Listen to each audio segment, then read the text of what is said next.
સામાન્ય રીતે આપણી આસપાસ અનેક પ્રકારના સાપ જોવા મળે છે, પરંતુ એ તમામ સાપમાં સફેદ વાઇપર અને સફેદ કોબરા દુર્લભ સાપ છે. વાપીમાં વર્ષો બાદ પ્રથમ વખત આવો સફેદ સાપ મળી આવ્યો છે. જેમ માનવીમાં કેટલાક વિટામિનની ઉણપ હોય તો માનવીનું શરીર એકદમ સફેદ થઈ જાય છે. સામાન્ય રીતે તેના માટે પ્રચલિત શબ્દ કોટ છે, તે શરીરમાં પિગમેન્ટેન્સ અને ઉણપને કારણે થાય છે. પરંતુ આપને જણાવીને નવાઈ લાગશે કે આ કોડ પશુ પંખીઓની શરીર શ્રાપ પર થાય છે, જેને અલબત્તીઓ ડિસીઝ કહેવાય છે.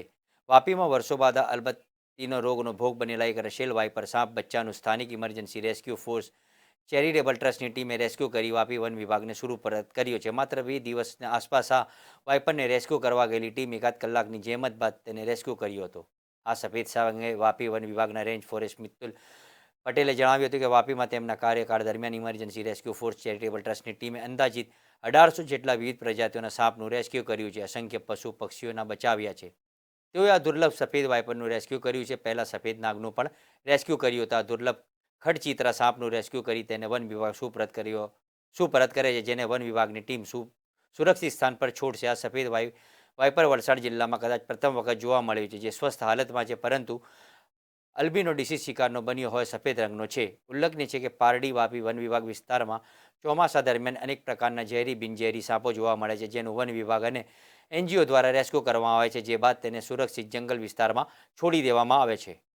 Emergency rescue force charitable trust Mukesh Upadhyay rescue commandant professional trainer professional rescuer કાલે અમને ફોન આવ્યો રાતના 10 વાગે કે એક સફેદ કલરના સાપ છે, એને તમે રેસ્ક્યુ કરવા આવો. તો મેં સફેદ જોઈને અમને ખબર પડી ગયો કે અલગ ટાઈપના સાપ હશે. જ્યારે મેં એને નજદીક ગયો તો એ ફૂફાડો માર્યો. તો મેં સમજી ગયો કે વાઇપર છે. એ જોઈને અમે બી આશ્ચર્યચકિત થઈ ગયો કે ક્યારે બી અમને જોવા નહીં મળ્યો આ સાપ.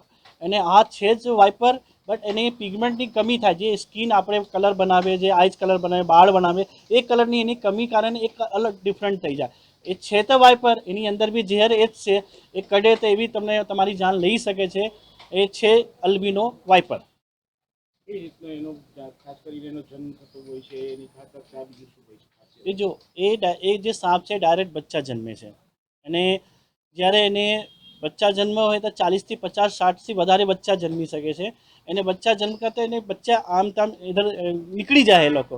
અને એ બી એની ઘરની આજુબાજુ આવી ગયો હતો. એ જોઈને તરત મને ફોન કર્યો. તમે જોયો તો એ અલ્બિનો વાઇપર છે. એને ખડચિત્રો કોઈ કહે, કોઈ ગુનો કહે, કે કામડીઓ કહે, એને ઇંગ્લિશમાં એને રસલ વાઇપર કહે. એને સૌથી લાંબો દાંત એ સાપના આવે બધા સાપ કરતાં. વલસાડ જિલ્લામાં એની વાત કરીએ તો કેટલા કેસમાં મરી જતા હોય છે? આ પહેલો કેસ છે. આ પહેલો મળ્યો વાઇપર જે છે. કોબરા મળી જાય એક બે. આ જો વાઇપર છે પહેલી વખત મળ્યો અહીંયા, પહેલી વખત છે આ. એના જે રસલ વાઇપર્સ જે હોય છે, હમ જે સામાન્ય પણ જે છે હા, એ જ છે. એ રીતે એ જ બી છે. બટ એને એક તરહની ડિઝીઝ છે, એને એક તરહનો રોગ છે. એને કલરની કમીની કારણે એ અલગ દેખાય છે. જ એ જ સાપ. એની પ્રજાતિ બી એ જ છે. એની અંદર ઝેર બી હેમોટોક્સિન આવે, એ બી કડે તો તમને જાન લઈ શકે. કયા સિઝનમાં સૌથી વધારે આ પ્રકારના સાપ જોવા મળતા હોય છે? ચોમાસામાં. કેમકે ચોમાસામાં શું થાય, એને ખોરાક પુષ્ટક મળે. કુદરતની દેન છે. ચોમાસામાં એને ડેડકો ખાવા મળે, તો એટલે ખાવા બહાર આવે.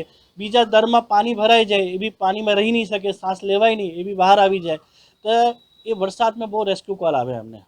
એક દિવસમાં 4થી 5 કોલ આવે. અને 24 કલાક કોલ આવે. કે લોકોની પાસે એક નંબર પહોંચી જાય, લોકોને વિશ્વાસ હોય કે આ ઇમરજન્સી રેસ્ક્યુ ફોર્સની ટીમ છે, હરકી રીતે પકડીને એને રિલીઝ કરી દે. લોકોને વિશ્વાસ બનાવ્યો રાખવામાં અમે કાયમ રાખ્યો છે. મારું નામ મિતુલ કુમાર પી પટેલ, રેન્જ ઓફિસર વાપી. આ ઇમરજન્સી રેસ્ક્યુ ફોર્સ દ્વારા ગઈકાલે રાતે તકરીબન 10 સાડા 10 વાગે એક ખડચિત્રાના બચ્ચાનું રેસ્ક્યુ કરવામાં આવ્યું. હવે એમાં ખાસ વાત એ હતી કે જે એનો જે કુદરતી કલર છે એનાથી એનો ડિફરન્સ કલર છે, જેને આપણે સ્વાભાવિક સફેદ કલર કહીએ એ ટાઈપનું એ બચ્ચું છે. અમારા રેકોર્ડ મુજબ કદાચ આ વાપી રેન્જના કાર્ય વિસ્તારમાં પહેલીવાર આ દુર્લભ પ્રજાતિનો સાપ મળ્યો છે. બની શકે કદાચ વલસાડ જિલ્લામાં બી આ પહેલી જ વાર હોઈ શકે. તંદુરસ્ત બચ્ચું છે, સારી હાલતમાં છે. એનો અમે થોડો ટાઈમ અમે કાળજીમાં દેખરેખમાં રાખીશું ને પછી એને અમે કુદરતી વિસ્તારમાં જંગલમાં છોડી દઈશું.